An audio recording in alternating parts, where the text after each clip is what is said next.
KFG with a weather overview. All right, here are your current air temperatures, basically where we should be this time of year.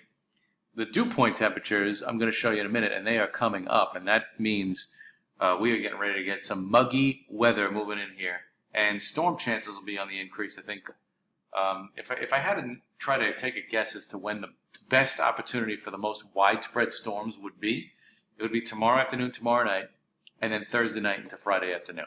So we'll get right down to it. This is the current temps. This is the current radar, and we've got some storms out there near Pittsburgh, PA, and they're moving to the east. And I looked at the model. It says that the storms are going to die overnight. I'm not really sure about that. If I were you, if you're traveling out very late tonight, keep an eye out there on the radar for some storms. And if you're up late, don't be surprised if you see some lightning strikes as this complex of storms barrels towards the region. It's not all that impressive, but it does have some lightning and thunder in it with a few downpours.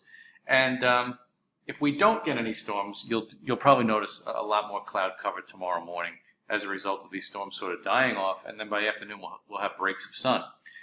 So here are your dew point temperatures. You can see anything 70 plus, which is a very large portion of the area right now in terms of the eastern two-thirds of the United States. These are uncomfortable readings. That means the humidity is very high, and it's going to take its toll on your body, especially if you're working out there tomorrow. You will notice an increase and probably a decrease in the air quality as well. So something to consider. Very vast area of uncomfortable air over the eastern two-thirds of the United States. So if we take a look at that short-range model I was mentioning before, this is the HR model.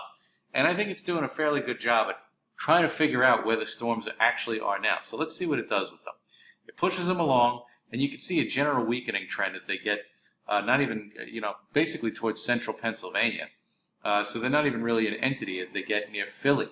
However, north and west, over the Hudson Valley and into northwest Connecticut, you can see those storms still trying to maintain a little bit of coverage. And if we look at the timestamp on it, this is towards the pre-dawn hours. So this is what I mean by, if you're traveling out tonight, you might notice a stray storm or a stray lightning strike. So this is where we get into a little bit more widespread activity, and that's tomorrow afternoon, tomorrow night. And this is the GFS model, and basically it has a shot at least some widespread activity for tomorrow afternoon, tomorrow night, but then the coverage dies down by Wednesday. So it's only an isolated situation on Wednesday. 80 to 90% of the area won't see anything. Then we have more fun and games developing, because by Thursday night into Friday, a slow-moving frontal zone is going to basically sit over the area and really have no place to go. So there's a potential for flash flooding Thursday night into Friday afternoon, and I may even do another video on that later in the week. But then by the weekend, Saturday, Sunday, the heart of the weekend is dominated by just warm temperatures and the threat of maybe an isolated passing shower or thunderstorm, not as widespread, but definitely some things to track as we look at Weather Underground. Look at Thursday. Hot. Really hot. I think that, the humidity levels and the heat will peak on Thursday, and then by Thursday night, we're getting into those showers and thunderstorms, and they could be heavy and linger into Friday morning or even Friday afternoon before it tapers down. So if there is a flash flood threat, I'll have more to say later on in the week.